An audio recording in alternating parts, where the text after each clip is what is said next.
Strong looks different for each of us, and it's time to put focus on our unique journeys that get us there. This space created weekly is for athletes to improve their mindset in order to better navigate challenges that come up in sport and in different seasons of life. On this show, we ask the questions that lead to better answers and have the conversations that truly matter. This is the Becoming Your Strong podcast. Hey, you guys, welcome back to another episode of the Becoming Your Strong podcast. I am coming to you today as a first-time half marathon finisher. I freaking did it, and I didn't die. Although I will say I am sitting here right now with some ailments, not like serious ailments, but like, remember that time when I decided to run 2 high rocks races in one day? Yeah, that's kind of what my lower body feels like right now. But I see the light at the end of the tunnel. So I think that by tomorrow I should be okay and be able to walk downstairs normally once again.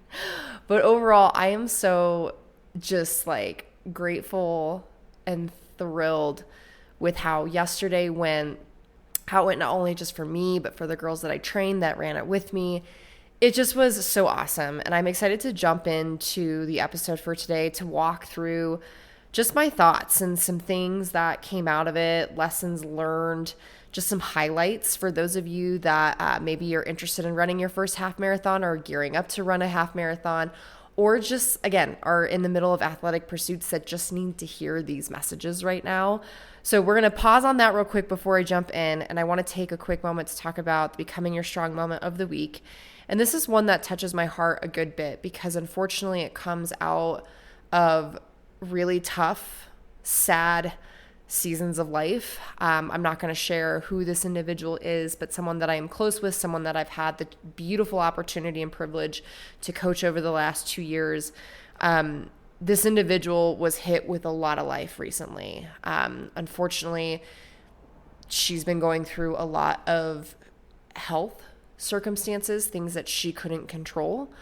And they all kind of piled up at once. Like I tell you, when it rains, it freaking pours, and it did for this individual, to the point where now her life is shifting a lot, to the point where now she's unable to race and train and do the things that she wants to do with the people that she wants to do them with, and is forced to do lower impact and a lot of recovery.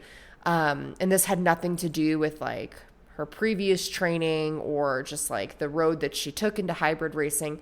This is just, again, a lot of uncontrollable stuff that hit her. And it sucks because we don't have a ton of answers. We just know that this is kind of where her journey is at, and she had to kind of put a pause on being able to train with me and, like I said, do those things that she's wanted to do. And all of that to say, not really worth going into exactly like what's going on, because again, not my story to tell. But when something like this happens and your life completely turns upside down and you are questioning the universe, why me? Like, what is the purpose in doing this? Those are the moments that take you down to your freaking knees. And I've been there before. I've been there a couple times. What I've also known from these moments is that if you take them in stride with the outlook that there will be a purpose, there will be a bigger reason in place. I just need to continue to put one foot in front of the other. These are the moments that are going to change your life forever. And I have no doubt in my mind that for this individual, it will do that. And what I love already is that even during this tough time, and even when she's asking why me, she's already starting to find those reasons and realizing that she can be a bigger voice and an advocate for people that are going through the things that she's going through like this in the future. And so I just want to share this for, again, the people that find themselves maybe at the point where they're on the knees and they're like, when is it ever going to be my turn? Why do these bad things keep happening to me? Trust with all your heart, with whatever hope and faith that you have left, that there is a bigger picture waiting for you to be recognized. Just take it in stride every single day, knowing that not every single day is going to be perfect, that you're going to feel on top of the world, that you're going to be able to really lean into that purpose. But as long as you keep it close to home, by leaning into it, again, it's going to guide you exactly to where it is that you need to be. So I just really wanted to recognize this individual for that, shout this individual out, and recognize anyone else that finds themselves going through something similar. All right, let's go ahead and talk about the race and what happened. Oh my gosh, it was so fun. And it was also over so freaking quickly. Like, I'm sitting here being like, wow, that happened. And we did the dang thing. So this last Sunday, I ran the Colorado Marathon. There was a full, a half, a 10K, and a 5K. And I engaged myself in the half marathon distance. And this was my first smack at it. And quite honestly, like, I've done a half marathon in different ways. Like, I've done the Beast Spartan race, which is a half marathon with a bunch of obstacles through the wilderness. I've done like an 18-mile ruck race before. So like I've done some of these things, but this was like the first time where it was like, okay, I'm putting a chip on and I'm going to see how fast and how far I can go essentially without breaking down in the half marathon distance. My expectation when I signed up for this was like, I would like to do really well. I not only want to finish, but I would like to see myself go sub 2 hours. Cause I think that just based off of my past, that would be a really good like challenge for me.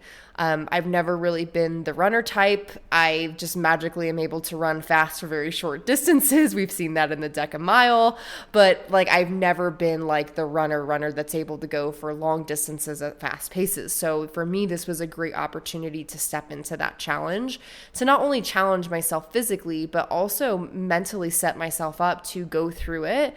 And to build that confidence that I do have more in the tank and I should give myself a little bit more credit and let's just see what I'm possible of. So that was honestly like when I signed up, that was the goal. And I wanted to put in a really good training block, which I felt matched well with the high rocks endeavors that I had at the beginning part of this year. As things started to shake out, you know, I had some foot stuff going on with tendonitis and I had to manage that and take 2 weeks off. And so when I look at all the kind of the priorities and the goals that I have, and my training block for this was very 50-50. I definitely increased my run volume, obviously within my means, making sure that I wasn't going to injure myself.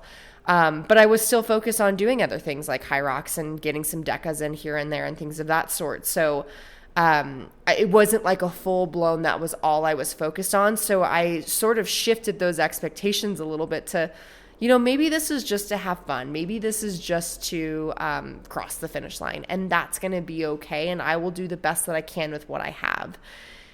Once I stepped up to the starting line and we're sitting there waiting.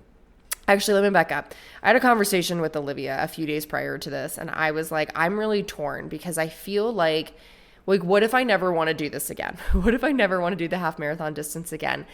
And I just, you know, leisurely run this and make this all about like us crossing the finish line together. Like, what if I make it about that and then I regret not being able to see what it is that I can actually do? And she agreed with me. And she was like, I will support you in whatever you want to do. I'm just happy that we get the chance to all do this after all the work that we've put in.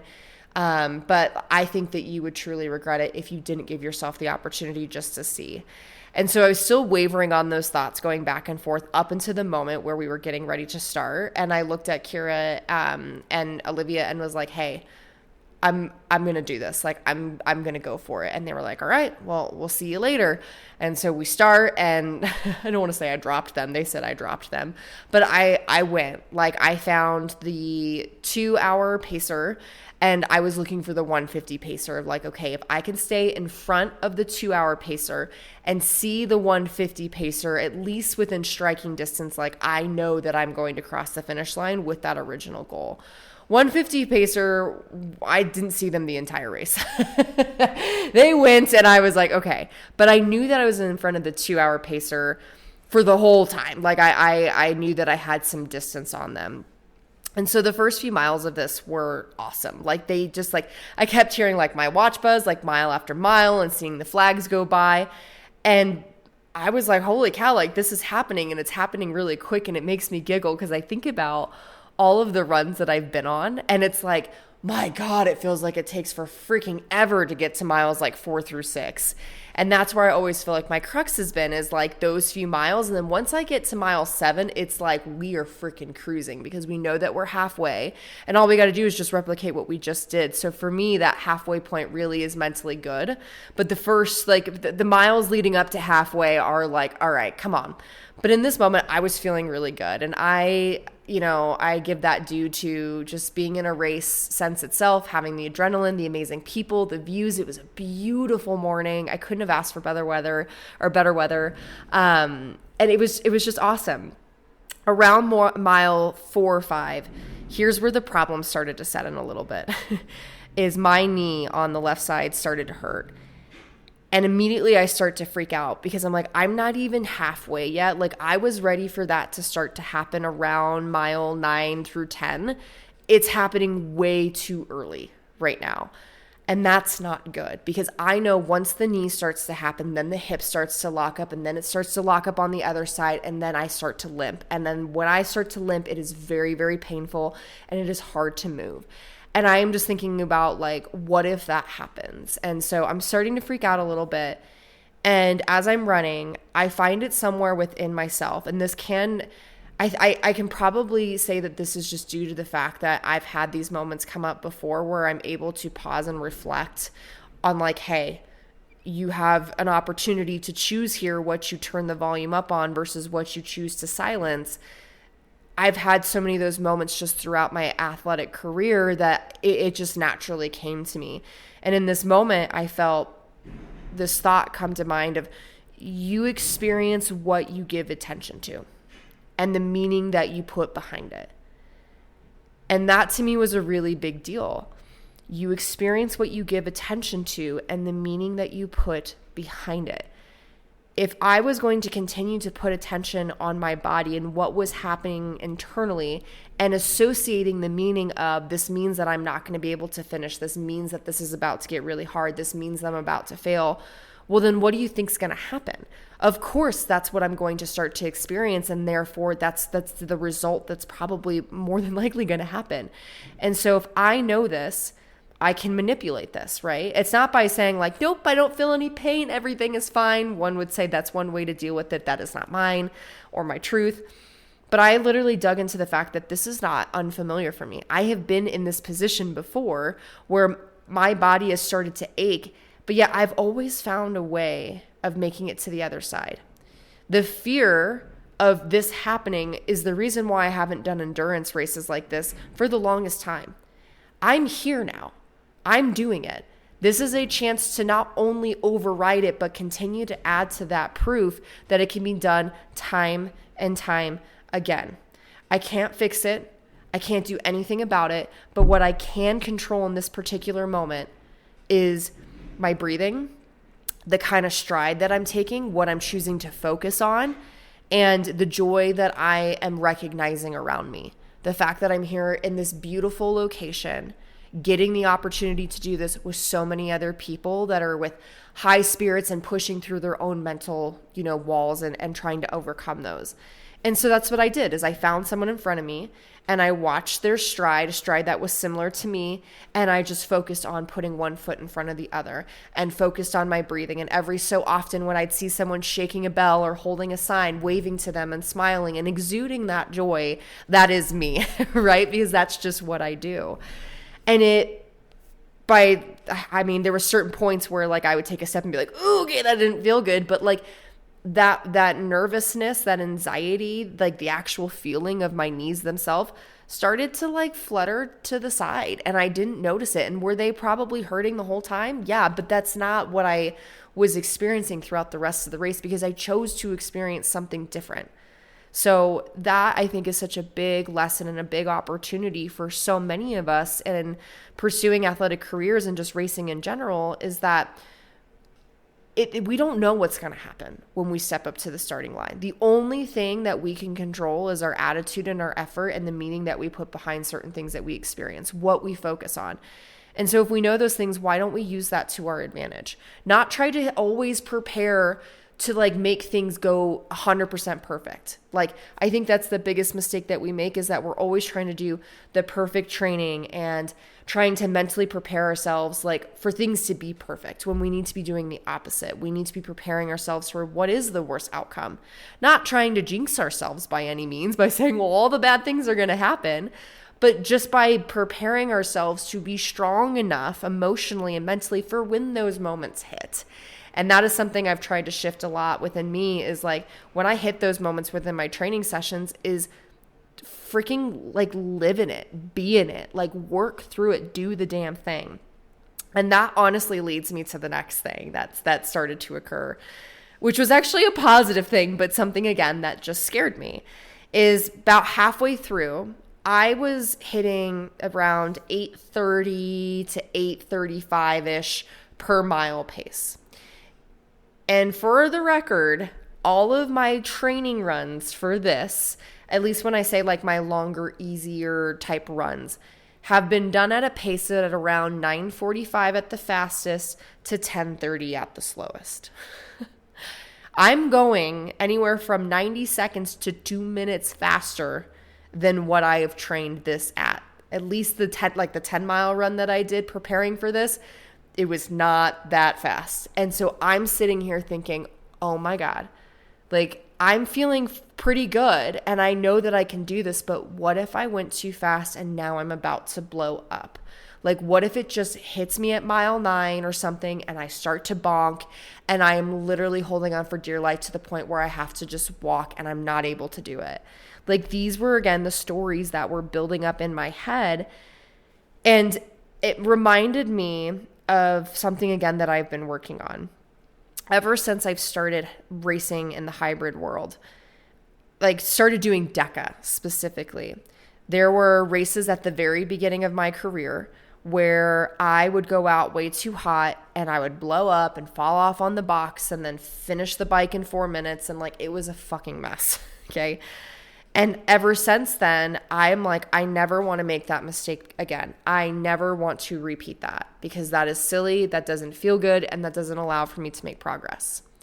And for the first year or two of my career within this space, it served me well because I learned how to pace and I learned what my strengths and what my areas of opportunity were as an athlete. But now that I am one of the best in the world at DECA, for example, by continually pacing myself, and I put that in air quotes because obviously there still needs to be a pace, there still needs to be some sort of strategy or like methodology to it. But if I continue to pace myself, at some point I'm going to pace myself so well to the point where I never actually see what I'm capable of. I never actually go to that point. And that is the problem that I feel like I've experienced for the last 6 to 8 months. And what I'm really trying to build the courage to really lean into is I've done the years now of pacing myself. I know really realistically like where I should be roundabout. But if I ever want to make the leap into being truly like a podium contender or a world champion, and let's just say the Elite DECA Strong in 2026 or beyond that, I can't do what I've always done. I have to go into some of these races and be like, hey, this is going to be a risk, but I kind of have to go to that scary place of like where it is somewhat blow up pace in order to see what I can actually do and see if I actually can hang on. Because by continually overpacing myself or pacing myself too well, I am A, holding myself back, and B, not giving myself the opportunity to mentally work through the suck. And if there's anything that I've learned about the athletes that are ahead of me and the ones that I admire, it's not that they're any faster than me. It's not that they're any better than me physically. I'm sure we all could probably do the same thing in a one-off situation. It is the fact that they are willing and able to suffer more than me. And if I always pace out everything and struggle to go to those places, I am not giving myself the chance to build up the mental resilience to do that anywhere else. But yet I'm expecting myself to. And that kills me, you guys, because I know deep down that I have the ability to do it. I have the ability to win something big one day, but I just haven't mentally given myself the opportunity to go there. So in this moment, I made the decision to leave the door open to see what I could actually do, to not create the story of like, I'm going to blow up if XYZ happens or if I continue at this pace. I was just like, you know what? I'm going to continue to run until the fucking wheels fall off. And when the wheels start to fall off, I'm going to find a way to continue to run, and I'm going to find a way to continue to hold on because I don't give myself the opportunity to do that enough. And this is an amazing opportunity to do that. And so that's what I did. That was the purpose of doing it, was to give myself a chance to really go through it, to live through that moment. And it was awesome. Like, I remember in the last 3 miles of the race, I was like, I am almost there. Like, let's just give it a little bit more. Let's give it a little bit more. And by the time we got to that last mile, it was the fastest mile that I ran. I think I was in the last mile, I averaged an 8:10 or 8:15 pace. And then in that last 0.1 or 0.2, I fucking cooked at a 6:51 pace, across the finish line. It was absolutely nuts. And it was a moment that I was so proud of, because I just gave myself the opportunity to go there. In those moments of suck, when I was like, holy cow, this is happening, I'm hurting, things are not okay, what if I just need to stop, blah, blah, blah. I chose to have magical moments instead. I chose to experience the magical moments instead.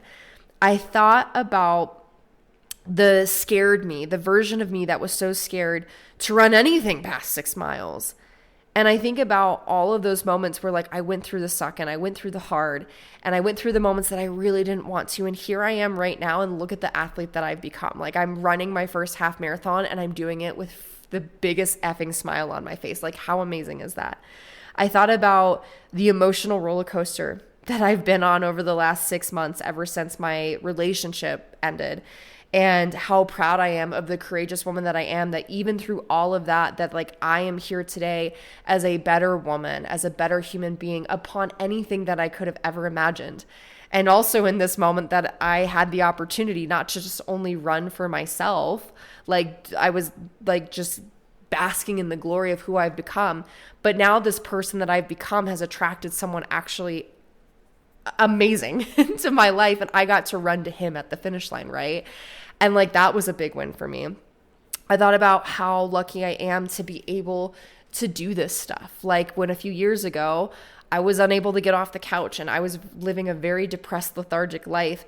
And I also, in that moment, not only got to run for that girl, but I got to run for the people in my life right now that can't do this, that wish that they could be out there with me, but due to circumstances, they couldn't do that. So I got to run on behalf of them.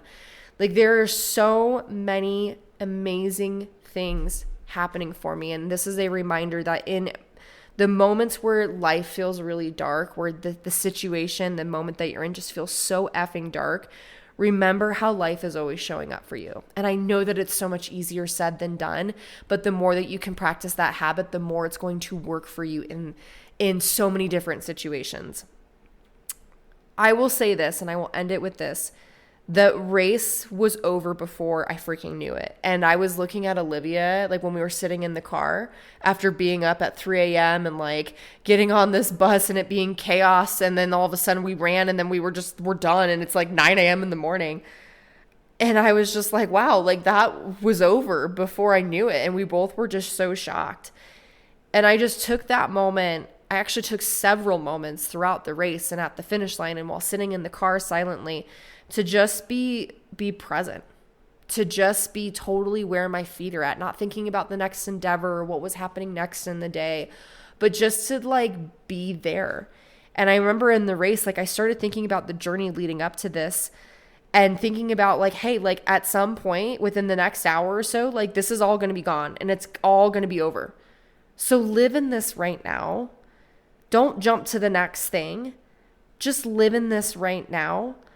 You could either choose, you guys, to jump to the next moment and forget everything that's going on around you, or you can just bring the joy and the lessons from the experience that you're having right now into this moment. You could be so intentional about gaining all of those and taking them into the next pursuit and letting those actually build you in your next pursuit versus just not being present whatsoever and jumping into the next thing and just kind of being in this wheel over and over and over again. Get out of that, step out of that, live for the moment right now and take those things with you. Thank you guys so much for showing up for you today. And I hope that this episode truly resonated. You know the drill. Share this with the person that needs to hear this, with the person that is struggling to enjoy the journey. And if you haven't already, rate and review the podcast. And for next week, not sure yet what the journey is that we'll take together and what we'll talk about, but I hope everyone has a great week until that point, and I'll see you guys next week for another episode of Becoming Your Strong. See you then.